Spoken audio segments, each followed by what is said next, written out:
प्रणाम गुरुजी। खुश रहो बेटा। गुरुजी बस कुछ संदेह थे तो उसके लिए मैं आ गया यहाँ पे।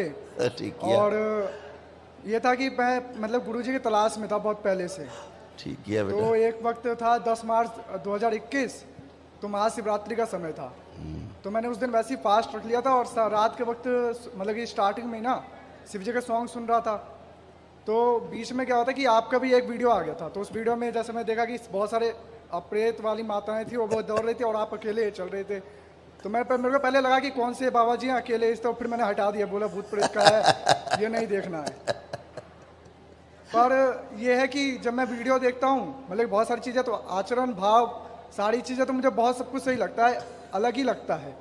ठीक है, वैसे मतलब कईयों के मैंने सुने हैं प्रवचन बहुत अच्छे होते हैं लोगों के, पर आचरण में उतना नहीं दिखते हैं। आप अनुभव नहीं है, प्रमाण नहीं है। हाँ, आपके वाले में तो अभी भी बैठ के मैं यही सिर्फ देख रहा हूँ कि क्या हो रहा है। पर यह है कि कुछ ज़्यादा ही वो मेरे को वो वीडियो मेरे को बड़ी विचलित कर देती है। जैसे परशुराम भगवान आ गए या फिर अभी आए थे परशुराम, अभी आए थे पर तो ये अभी आए थे तो उस बच्चे का श्राप उन्होंने अपने में हजम कर लिया। अभी तो आए थे, तभी तो खड़ा होकर ठीक हुआ। बच्चा जो MSc करके पढ़ाता है, टीचिंग करता है, तो तड़प रहा था जिसको हम पिछले जन्म में ले गए। पिछले जन्म में स्त्री था। बहुत ज़्यादा ही आश्चर्य, ऐसा लगता है कि ये कैसे, ये मुझे तो दिखता नहीं, तो मैं जिसको जानता नहीं मैं मानूं कैसे, ये थोड़ा अजीब लगता है मेरे लिए। ये बेटा शिव का दरबार है, तो शिव के सारे भक्त और शिव के सारे शिष्य सृष्टि में जितने भी हैं वो सभी यहाँ उपस्थित हैं और सदा उपस्थित रहेंगे। इसीलिए आप क्षण में ठीक होते हो। इसीलिए आपका 25 साल का, 30 साल का, 50 साल का जो कष्ट है, जो कभी गया नहीं, जाता नहीं, दरबार में क्षण में गायब हो जाता है। इसीलिए गायब होता है कि शिव का दरबार है, ये गुरुओं का दरबार है, पूर्ण गुरु का दरबार है ये।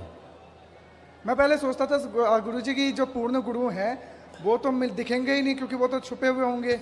अभी यूट्यूब पे देखा तो मेरे को यकीन नहीं पड़ता कि ऐसे भी दिख सकता है कोई। और दूसरी चीज़ ये है कि जैसे आपने कहा कि कष्टों को ख़त्म कर देना और ये सब चीज़ें, तो मेरे ख्याल से कर्म को तो भोगते रहना भी चाहिए ना, ताकि वो कट जाए। या फिर कर्म जैसे कि आपके माता पिता हैं। हाँ है। माँ को या पिता को कैंसर हो जाए, जी ठीक ना करे भगवान, लेकिन हो जाए मान लो, जी जी, आप क्या चाहोगे? माता पिता अच्छे हो जाएं या कर्म भोग करके भोग के मर जाएं? जो ईश्वर की इच्छा हो। आप चाहे तो मर जाए माता पिता? मैं कुछ नहीं चाहता, मेरा को अपने हिसाब से कुछ नहीं चाहिए। परिवार में हो तो इतना हाँ, निकृष्ट हो जाओगे, वैसे जरूर इतने निकृष्ट और इतने वो बन जाओगे सेल्फिश कि कुछ सोचोगे नहीं माता पिता जिन्होंने पैदा किया आपको। नहीं, उनके लिए अपने तरफ से प्रयास पूरा करूंगा। करोगे ना? क्यों करोगे? प्रयास पूरा करूंगा। क्यों करोगे? मेरा कर्तव्य है। गलत हो गया ना अब यहाँ, अब आ गए ना वही, ये कर्तव्य है हमारा, ठीक है। तो अगर बात सोचा रहे तो माता पिता कर्म हो गए, मर जाए, क्या लेना देना, क्यों हम करें कर्तव्य? वो तो कर्म हो गए उनका, ऐसा तो नहीं सोचते। फिर हम क्या करते हैं? अपना कर्तव्य निभाते हैं कि किसी तरह से अच्छे हो जाए, करते हैं। तो ये दरबार आपके कर्म भोग जो है निष्क्रिय कर देता है, तो आप उन कष्टों से बच जाते हो इस शरीर यात्रा के लिए। और गुरुजी निष्क्रिय करने से तो अगले जन्म के लिए बिल्कुल बचा हुआ है, जाएगा। बिल्कुल आपके कर्म भोग हैं, आप भोगना पड़ेगा, अगले जन्म भोगेंगे आप। तो क्या इसी जन्म में भोग लेना ही तो अच्छा होगा? उसी के लिए दीक्षा है। दीक्षा के द्वारा आप अपने कर्म भोगों निष्क्रिय जो किए हैं हमने, उन्हें नष्ट कर सकते हैं अपने तपोबल से। नष्ट कर सकते हैं उस चीज को, अपने तपोबल से नष्ट कर सकते हैं। इसीलिए दीक्षा है कि अगले जन्म का ना बचे, अगला जन्म मिले ही ना, लेना ही ना पड़े, उसी के लिए दीक्षा है। इसीलिए हम यानी दरबार आपका भूतकाल और भविष्यकाल दोनों देखने बंद कर देता है। दोनों अभी चेक किया था आपने, अभी चेक कराया था, अनुभव कराया था अभी मैंने आपको। जी जी जी। तो ना भूतकाल देख पाए ना भविष्य देख पाए, वर्तमान में रह गए। यही ध्यान है, यही एक रास्ता है मुक्ति का, 84 लाख योनि से मुक्ति का। अगर आप नित्य वर्तमान में बने रहें तो हो गए आप ध्यानी, आप बन गए वशिष्ठ मुनि, हो गए विश्वामित्र।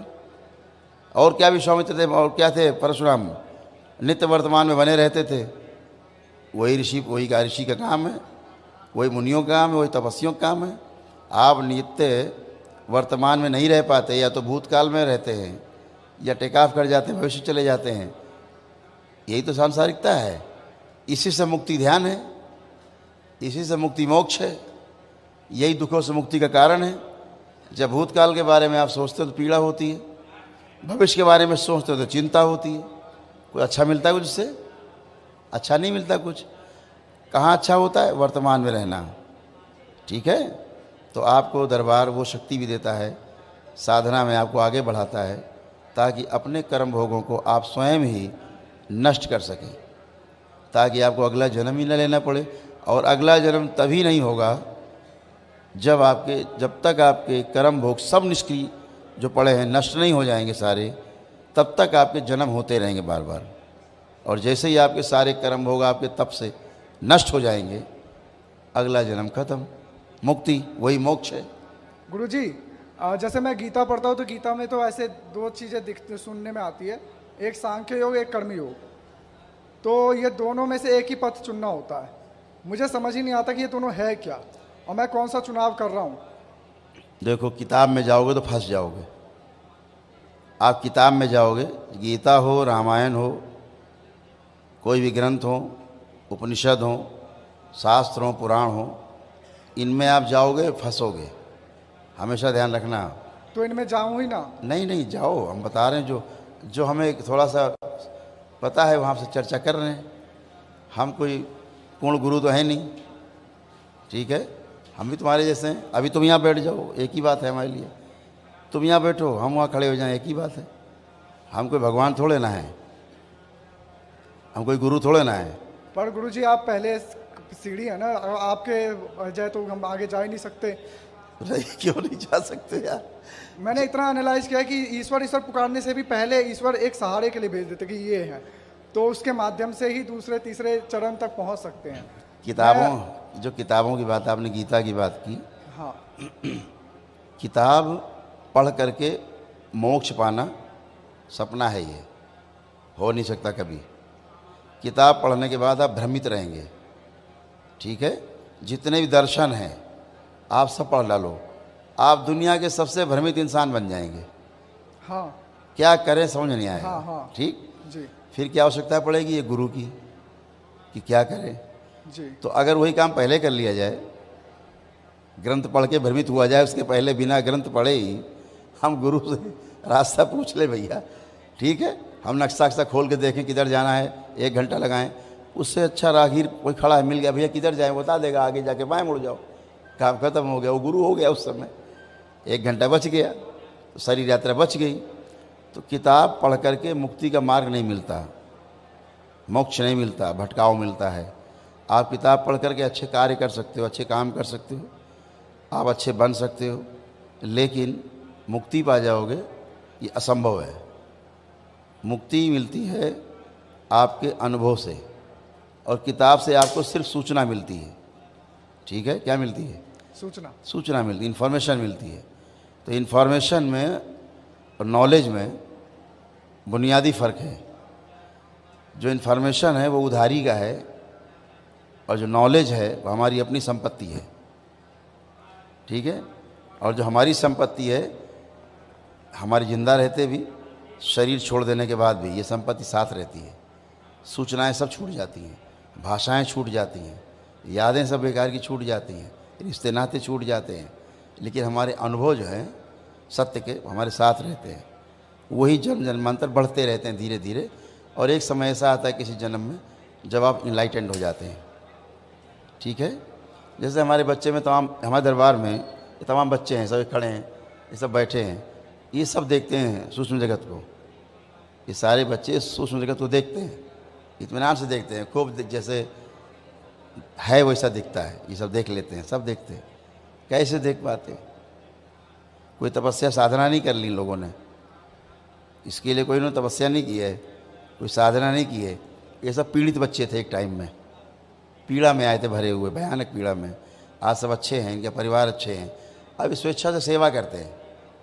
ये कोई दरबार से कोई पैसा नहीं लेते कि हमें रुपया मिलता हो, उनको कोई पैसा मिलता हो, चाहे देते तो लेते नहीं, सेवा में है, अपने मस्ती में है सारे बच्चे। इनके परिवार भी मस्त हैं कि हमारे बच्चे सेवा में हैं। लेकिन दरबार और पूरे सृष्टि को, पूरे ब्रह्मांड को, ब्रह्मांडों के आगे पार ब्रह्मांड है, वो सब देखते हैं बच्चे, ठीक है। लेकिन जब अभी तो ये उधार का है, अभी तो मान लीजिए हमने दे दी अपनी शक्ति, तो देख रहे हैं, ये मान लीजिए दरबार ने शक्ति दे दी, देख रहे हैं, ठीक है। अभी दरबार एक क्षण में कह देगा वापस, तो इनको दिखना तुरंत बंद हो जाता है। खड़े पूछ लो सबसे, एक क्षण में इन सबको दिखना बंद हो जाता है। ऐसा होता नहीं? बता दो भाई बच्चे को, एक क्षण में देखना बंद कर देंगे, फिर नहीं देख सकते कुछ। ये कितना प्रयास कर ले और फिर एक क्षण में देखो तो सब देखने लगते हैं। तो ये शक्ति गुरुओं की, पूर्ण गुरु कर सकता है ऐसा। बाबा, यहाँ बाबा दिखते हैं, इस आपको इस मर्त्यलोक में बात करते हैं बाबा बाबा, बाबा यहाँ ही नहीं। बाबा क्या देखोगे, कौन देखेगा? इस धरती में ऐसा कोई व्यक्ति विद्यमान नहीं शरीर में जो बाबा को अपनी इच्छा से देख सके। जिसको वो चाहते हैं वही उनको देख सकता है। वो पूर्ण गुरु हैं, ठीक है।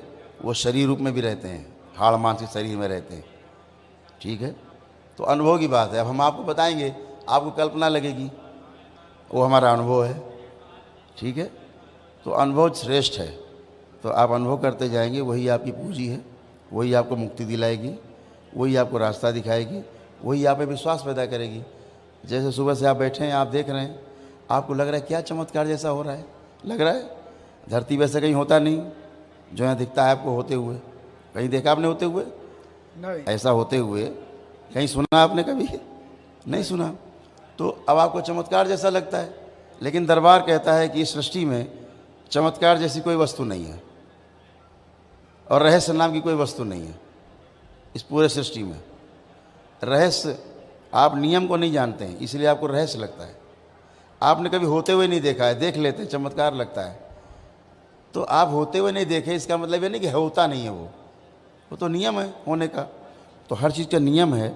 ये जैसे आपके तमाम कष्ट रहते हैं शरीरों में, तड़प रहे हैं, सर्जरी के लिए जाना है, आप देखते हो चुटकी में काम खत्म हैं। 2700 साल पहले वो सर्जन थे सुश्रुत, वो दरबार में उपस्थित हैं। धन्वंतरी हैं जो भगवान माने जाते हैं आयुर्वेद के। अश्विनी कुमार है, ब्रह्मा के पुत्र हैं, सब मौजूद हैं यहाँ।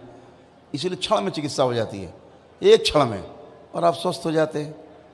तो ये चमत्कार नहीं है, इस सृष्टि का नियम है। आपका सूक्ष्म शरीर जो है वो रोगी होता है पहले, उस रोग के बीज आपके कारण शरीर में रहते हैं। अगर कारण शरीर के बीजों को निष्क्रिय कर दिया जाए तो सूक्ष्म शरीर से उसका प्रभाव खत्म हो जाता है। फिर सूक्ष्म शरीर को ठीक कर दिया जाए, रोगी है जो, उसका प्रभाव स्थूल में रहता है, उसका इम्पैक्ट आता है आपके स्थूल में।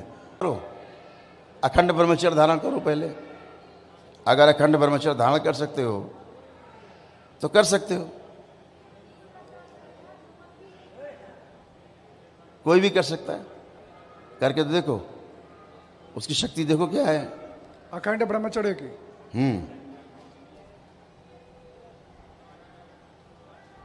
क्या होता है अखंड ब्रह्मचर्य? शरीर से, शरीर, मन और आत्मा, मतलब कि मन वचन कर्म से, हाँ, तीनों से, आसक्तियों से दूर रहना। दूर नहीं रहना है, ब्रह्म के आचरण में रहना। दूर नहीं रहना। दूर कहाँ जा सकते हो, दूर जाने की जुगाड़ ही नहीं है।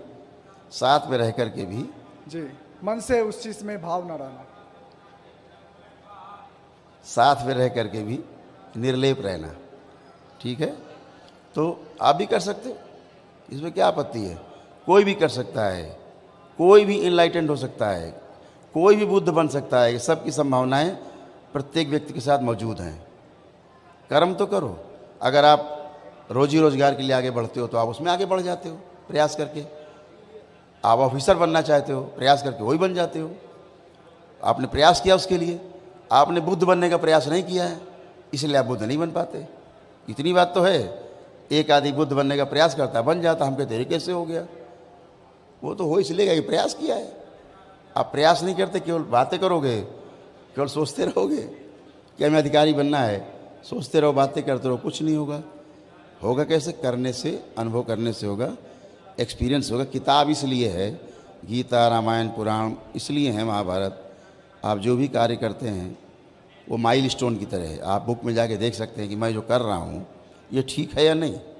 इतने के लिए किताब है, पढ़ करके करने के लिए किताब नहीं है, भ्रमित हो जाओगे। एक किताब कुछ बोलेगी, दूसरी किताब कुछ बोलेगी।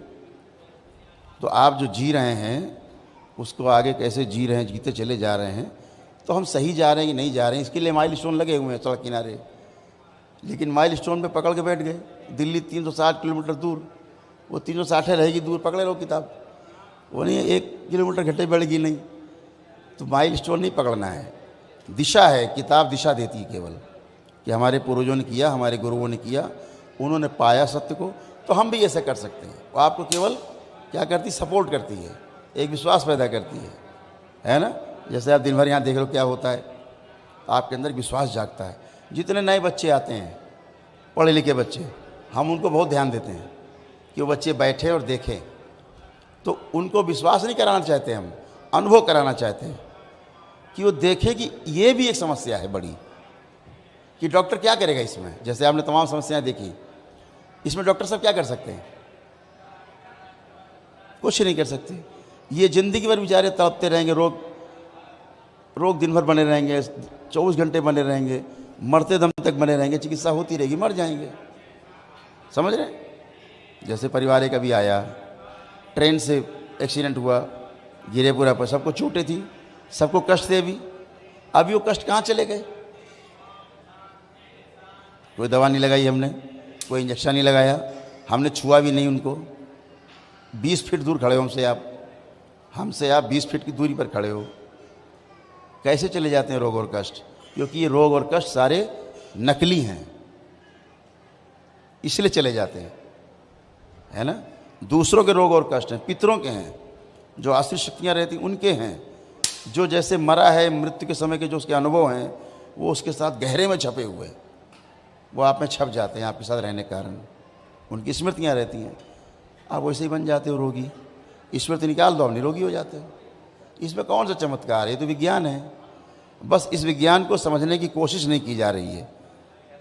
तो इसका अर्थ ये नहीं कि विज्ञान नहीं है, वो तो है ही, इसमें लेकिन कोई चमत्कार नहीं है। ठीक है, कहाँ तक पढ़ाई की आपने?